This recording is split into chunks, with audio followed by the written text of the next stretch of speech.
এক যুগে একাত্তর অর্থযোগ দীর্ঘ এই পথ চলায় একাত্তরের সঙ্গী আপনারাও। অর্থনীতির কঠিন সব হিসাবকে সাধারণ মানুষের কাছে সহজভাবে উপস্থাপনার নিমিত্তে অর্থযোগের যাত্রা শুরু হয় ছিল দুর্নীতি কারসাজির বিরুদ্ধে বলিষ্ঠ কণ্ঠস্বর। এই যাত্রার এক যুগ পূর্তিতে আপনাদের অভিবাদন। সঙ্গে আছি রিয়াজ সেজান।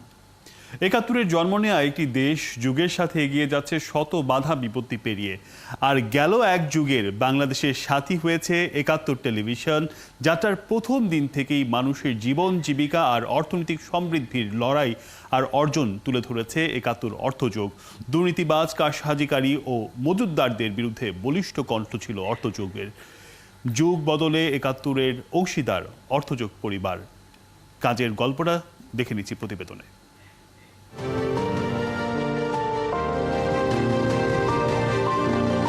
ঈদ উৎসবে মেতেছে বাংলাদেশ।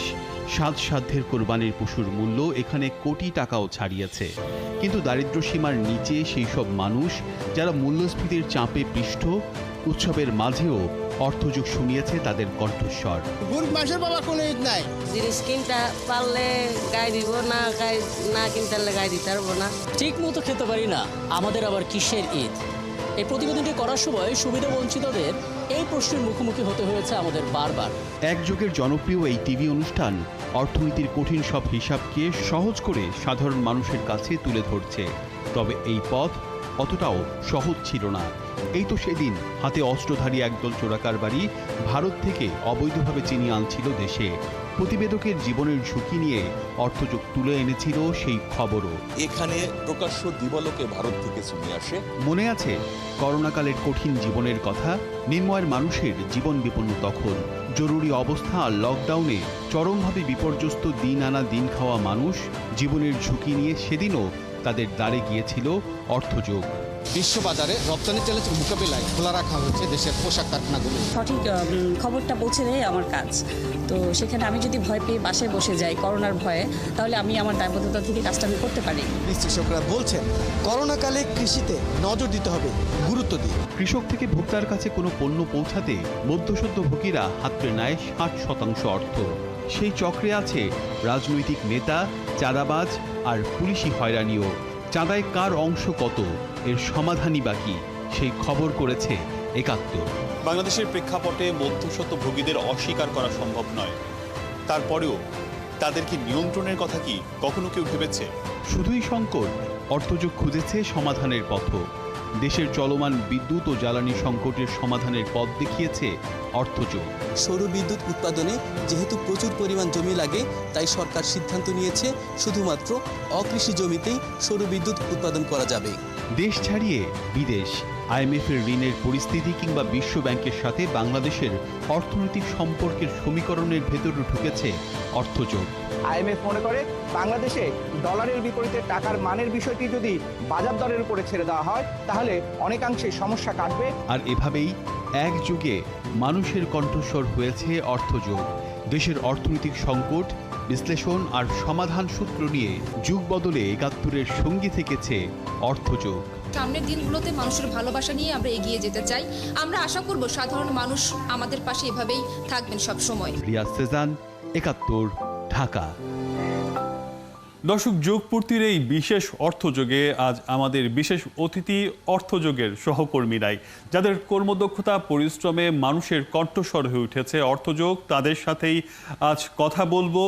প্রথমেই যুক্ত করে নিচ্ছি সহকর্মী সুশান্ত সিনহা, জুলিয়া আলম ও জুলিয়া তানহাকে।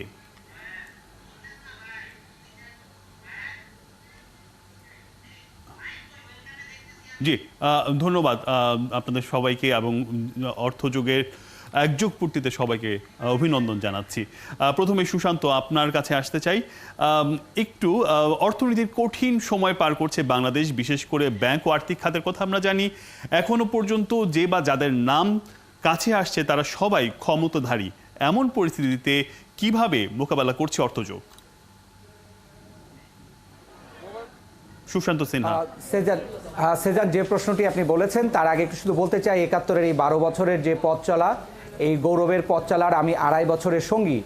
এই সময়কালে কাজ করতে গিয়ে যে জিনিসটি সবচেয়ে বড় অনুপ্রাণিত করেছে আমার এই 16 বছরের অর্থনৈতিক সাংবাদিকতায়, সেটি হচ্ছে প্রত্যেকটি বিষয় নিয়ে সাংবাদিকতাটা করবার সবচেয়ে রিপোর্টার্স ফ্রেন্ডলি যে চ্যানেলের কথা যদি আমি বলতে হয়, তাহলে আমার অভিজ্ঞতার জায়গা থেকে বলবো যে একাত্তরের এই বিজনেস টিম সহ পুরো একাত্তর টেলিভিশনের যে অংশগ্রহণ, এটি অনেক বেশি অনুপ্রাণিত করার মতো রিপোর্টারদেরকে। এখন যে প্রশ্নটি এলেন যে আমাদের আসলে যে কাজটি, সেটি কিন্তু আসলে ক্ষমতাকে না, শুধু যে কোনো বিষয়কে জবাবদিহিতার মধ্যে আনা, শুধুমাত্র গণমাধ্যম তার যে দায়বদ্ধতার জায়গা, জনগণের মুখপাত্র হিসাবে জনগণের পাশে দাঁড়ানোর বা জনগণের যে আয়নার কথা বলি আমরা, তার হাতিয়ার বা তার দর্পণ হিসাবে আমরা এই কাজটা করে থাকি। এবং সেই কাজটা আমরা করবার ক্ষেত্রে যেহেতু প্রাতিষ্ঠানিকভাবে ব্যবসা বাণিজ্য অর্থনীতির সাথে একদিকে যেমন উন্নয়নের সম্পর্ক আছে, আবার দুর্নীতিরও সম্পর্ক কিন্তু এই প্রাতিষ্ঠানিক যে আয়োজনগুলোর মধ্যে দিয়ে হয়ে থাকে, সেটাও হয়, বিভিন্ন সময় হয়েছে। যে বিষয়টি নিয়ে আমরা সাম্প্রতিক সময় না, শুধু একাত্তরের জন্মলগ্ন থেকেই কাজ চলে এসেছে, সাম্প্রতিক সময়ে যে গতিটা বেড়েছে, আমরা নিঃসন্দেহে সেই দর্শক এবং পাঠক এবং একই সাথে বাংলাদেশের অর্থনীতির যে চালিকা শক্তিগুলোকে আরো সামনের দিকে গতিশীল আমরা রাখবার মনে জন্য করি আমাদের এই যাত্রা চলতে থাকবে। সুশান্ত সিনহা আছেন, একটু জুলিয়া আলম আপনার কাছে আসতে চাই। অর্থযুগের দর্শকরা টিভি স্ক্রিনের সামনে উপস্থাপনায় সবচেয়ে বেশি যাকে দেখেন সেটি হচ্ছে আপনি। বলা হয়ে থাকে টিভি স্ক্রিনের বেশি থাকে যারা, তারা সাধারণ মানুষের কাছ থেকে দূরে সরে যায়। কতটুকু সত্য জুলিয়া?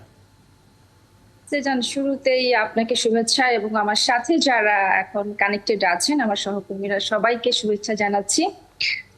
সেজান, আসলে মানুষের জন্যই আমরা এখন টিভি স্ক্রিনে থাকি বলেই আমরা যে মানুষ থেকে দূরে তা কিন্তু না। টিভি স্ক্রিনে গিয়ে কিন্তু মানুষের কথাই আমরা বলি, যেটি আসলে শুরুতেই আপনি একটি প্রতিবেদন দেখাচ্ছিলেন, এটি আপনারই তৈরি করা, যেটি হচ্ছে যে যুগ বদলে কিভাবে একাত্তরের সঙ্গে অংশীদার হয়ে অর্থযোগ কাজ করে এসছে, সাধারণ মানুষের জন্য নিউজ তুলে এনেছে, তাদের সকল সংকট নিয়ে কথা বলেছে একাত্তর অর্থযোগ, এবং সমাধানের পথটাও এই অর্থযোগী দেখিয়েছে বিভিন্ন রিপোর্টের মাধ্যমে। এবং সুশান্ত সিনহার কথা আমরা শুনছিলাম, তাকে আপনি প্রশ্ন করেছিলেন যে এখন যে ধরনের বিষয়গুলো অনেক ক্ষমতাধর মানুষজন সামনে চলে আসছে, তাদের দুর্নীতি অনেক কিছু নিয়ে, সেটি আসলে অর্থযোগ কিভাবে মোকাবেলা করছে, রিপোর্টের মাধ্যমে কিভাবে সেগুলো আমরা তুলে আনছি, সুশান্ত সিনহা সেটি নিয়ে কথা বলছিলেন। আসলে বরাবরই আমরা যে কাজটি করি না কেন, সবই কিন্তু সাধারণ মানুষের কল্যাণের জন্য, সাধারণ মানুষের জন্যই। এবং আসলে এই যাত্রায় আমি একজনের কথা না বললেই নয়, যাকে হয়তো আমরা স্ক্রিনে আজকে আমরা কানেক্ট করছি না, বা যিনি কানেক্ট হননি, যিনি আমাদের পেছনে আছেন সবার মাথার উপরে, আমি বলবো যে বিজনেস এডিটর কাজী আজিজুল ইসলাম, যিনি বিজনেস হেড, যিনি আসলে এই 12 বছর ধরে এই টিমটাকে গড়ে তুলেছেন, এই টিমটার সঙ্গে আছেন এবং পেছন থেকে গাইডলাইন দিয়ে যাচ্ছেন, যার ফলশ্রুতিতে আসলে আমরা সাধারণ মানুষের কথা বলতে পারছি, সাধারণ মানুষের জন্য আমরা কাজ করতে পারছি, হয়ে উঠতে পারছি। জুলিয়া আছেন, একটু যুক্ত করে নিচ্ছি তানহা, একটু অর্থযুগের যারা পেছন থেকে এগিয়ে নিয়ে যাচ্ছে তাদের মধ্যে অন্যতম সদস্য হচ্ছেন আপনি, যদিও এই যাত্রায় আপনি গেল 1 বছর ধরে আছেন। অর্থযুগের সাথে এই যাত্রাটা কেমন মনে হচ্ছে? ধন্যবাদ রিয়াজ সেজান আপনাকে। আসলে 1 বছর হলো প্রায় এই টিমটার সাথে, দারুণ একটা টিম। এই অর্থনীতির মতো বা হচ্ছে এই বাণিজ্যের মতো কঠিন বিষয়টাকে অনেক সুন্দর করে বা হচ্ছে অনেক সহজ করে সাধারণ মানুষের সাথে মধ্যে নিয়ে আসার যে পুরো কর্মযজ্ঞটা, সেই কর্মযজ্ঞের সাথে আমি আছি প্রায় 1 বছর ধরে, এবং এক কথায় অসাধারণ একটা টিমের সাথে কাজ করছি এবং নতুন নতুন বিষয় শিখছি, নতুন নতুন বিষয় জানছি, বা অর্থনীতির অনেক সূক্ষ্ম এবং হচ্ছে কঠিন বিষয়গুলোকে কতটা সহজ করে মানুষের সামনে নিয়ে আসা যায় বা সাধারণ মানুষ বুঝতে পারবে বা সাবলীলভাবে উপস্থাপন করার যে প্রক্রিয়াটা, এই প্রক্রিয়াটার পেছনে থেকে কাজ করার অভিজ্ঞতাটাও এক কথায় অসাধারণ। আপনাকে সাথে নিয়ে তানহা কাজ করার অভিজ্ঞতাটা আমাদের বেশ ভালো এবং আমরাও আপনাকে পেয়ে আনন্দিত। অনেক ধন্যবাদ আপনাদের তিনজনকেই। এই পর্যায়ে বিরতি নিচ্ছি। দর্শক, চলছে অর্থযোগ, ফিরছে একটা বিরতির পর। 71 সাথে থাকুন। বিশেষ অর্থযোগ এর আলোচনা এবং এই পর্যায়ে আমরা যুক্ত করে নিচ্ছি সহকর্মী ফয়সাল রয়েল, সাদিয়া লাবণী এবং অনুপ অধিকারী তরুণকে আমরা যুক্ত করে নিচ্ছি। জি, আপনাদের সবাইকে স্বাগত জানাচ্ছি এবং যুগপূর্তির অভিবাদন জানাচ্ছি। দুজন আপাতত রয়েছেন। প্রথমেই রয়্যাল, একটু আপনার কাছে আসতে চাই। আপনার ফ্যান বেস অর্থযোগের সবচেয়ে বেশি, এর শিকার আমি নিজেও। আমাকে অনেকেই রাস্তায় অনেকে দেখে বলে ফয়সাল রয়েল ভাই কেমন আছে, ফয়সাল রয়েল কোথায়। যাই হোক, কোনটা বেশি ভালোবাসেন, প্রেজেন্টেশন নাকি রিপোর্টিং, নাকি দুটোই, এবং কেন? রীতিমতো আপনি কি আমাকে কনফিউশনের অবস্থায় আপনি ফেলে দিলেন, কারণ রিপোর্টিং এবং প্রেজেন্টেশন দুটো নিয়ে করার জন্য, এবং দুটোরই আলাদা জায়গা আমার কাছে রয়েছে। মানুষ একটু প্রেজেন্টেশনের কথা যখন বলছি বা উপস্থাপনার কথা যখন বলছি, আসলে মানুষের কাছে একজন রিপোর্টারের রিপোর্টটা পৌঁছে দেয় এবং সেটা কত ঠিকঠাক করে এবং কত শুদ্ধ করে উঠিয়ে নিয়ে আসা যায়, এবং সেটার একটা ব্যাপারে কিন্তু সবসময় ভালো লাগার একটি বিষয়, একটি লম্বা সময় ধরে থাকছে। আর অন্যদিকে যেখানে রিপোর্টিং, যেখানে সাধারণ মানুষের কাছে গিয়ে কাজ করা যায়, সেই বিষয়টাও কিন্তু মনের একদমই কাছে আবার কাজ করে। একটা লম্বা সময় যাবত যখন এই ধরনের কাজগুলো করে আসছি, তখন কিন্তু সেটি সাধারণ মানুষের কাছে আমাকে পৌঁছে দিচ্ছে রিপোর্টে, এবং তাছাড়া রিপোর্টিং এর সাথে উপস্থাপনাও কিন্তু আমাকে তুলে ধরতে সাহায্য করছে আমাদের দেশের বর্তমান অবস্থা, বর্তমান সব ধরনের রীতিনীতি, এবং এছাড়া যত ধরনের তথ্য এবং উপাত্ত রয়েছে সেটির জন্য কিন্তু সেটি একটি ভালো লাগার বিষয়। আসলে সিদ্ধান্ত নিতে পারবো না, দুটোই আমার কাছে গুরুত্বপূর্ণ জায়গা বহন করে। ফয়সাল রয়েল আপনি আছেন, একটু লাবণী আপনার কাছে আসতে চাই। ৭১ ডেস্কের সবচেয়ে বেশি সাপোর্টটা আসলে আপনি আমাদের দিয়ে থাকেন, এবং আপনি বেশ কিছু উদ্যোক্তাদের নিয়ে কাজ করেছেন এবং করছেন। আমরা দেখেছি যে আপনি বেশিরভাগ উদ্যোক্তা, রন্ধন শিল্পী উদ্যোক্তাদের কাছে প্রতিবেদন করেছেন। এর কারণ কি? রান্না শিখতে গিয়েছেন অথবা খেতে? শিল্পীদের নিয়ে করেছি, কিন্তু আপনি মনে হয় এটা জানেন না যে আমি নারী উদ্যোক্তাদেরকে নিয়েও কিন্তু প্রচুর কাজ করেছি, প্লাস করছি এখনও। তো আমি নারী উদ্যোক্তাদের নিয়ে কাজ করতে গিয়ে যেটা সবচেয়ে বেশি আমি একটা কাজে আমি খুব মানে আগ্রহ কথা বলছি আমি এখানে একজন ক্যান্সারজয়ী নারীর কথা বলবো, যার কাজ করতে যেয়ে আসলে আমি বুঝতে পেরেছি যে মানুষের মনোবলটা কী পরিমাণে জরুরি। একজন ক্যান্সার আক্রান্ত নারী, সে সুস্থ হয়ে ফিরেছেন, এখন সে নতুন উদ্যমে হচ্ছে একটা রন্ধনের কাজই করছেন, অনলাইনে ফুড ডেলিভারি কাজ করছেন, যেটা আমার কাছে আসলেও মানে খুবই দারুণ একটা অভিজ্ঞতা হয়েছে এই কাজটা করতে গিয়ে।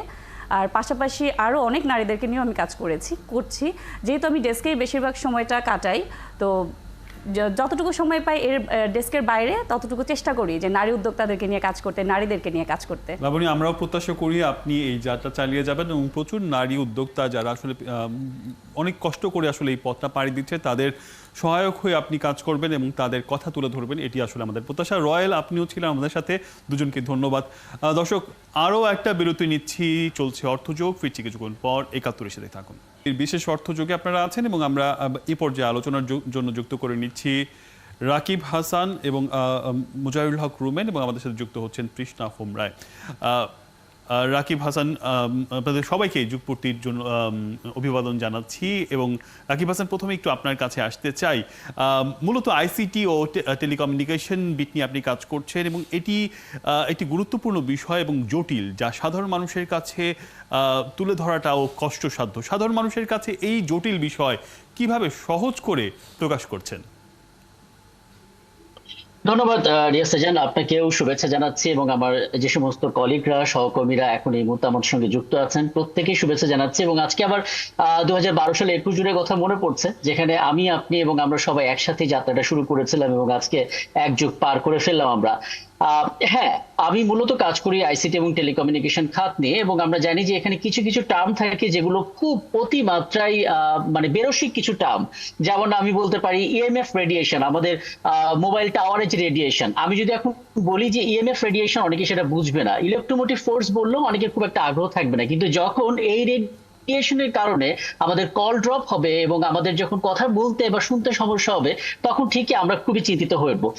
তো মূলত এই ঝামেলাগুলো ঘটে, এই চ্যালেঞ্জগুলো নিতে হয় যে কিভাবে এই জটিল বিষয়টা সহজ করে তুলে ধরা যায়। সেক্ষেত্রে আমরা চেষ্টা করি এমন কিছু শব্দ নিউজের স্ক্রিপ্টে তুলে ধরতে, যেটা আসলে মানুষ সরাসরি করতে পারে। আর দ্বিতীয় চ্যালেঞ্জটা একেবারে পারিবারিক, কারণ দেখা যায় আপনি নিজেও এরকম মুহূর্ত আপনি হয়তো পাস করেছেন, কাটিয়েছেন, যে যখন আপনি কোনো কাজ করছেন, যেহেতু গণমাধ্যমের কাজ, সাংবাদিকতা, এটি 24 ঘন্টার কাজ, এবং আপনাকে সব সময় আপডেট থাকতে হচ্ছে। কাজে দেখা যায় আমরা মনে করি এই যাত্রায় আপনি থাকবেন এবং মানুষের পাশাপাশি মানুষকে সহজভাবে বিষয়গুলো তুলে ধরবেন। একটু মুজাহিরুল হক রুমেন, আপনার কাছে আসতে চাই। জ্বালানি মানুষের কাছে সরাসরি সম্পৃক্ত, গৃহস্থলী থেকে পরিবহন, কৃষি থেকে শিল্প, প্রায় সব ক্ষেত্রে এত বড় খাতের সংবাদ মানে আমরা কতটুকু প্রকাশ করতে পারছি? কারণ খাতটা তো বিশাল বড়, সারা দেশ জুড়ে।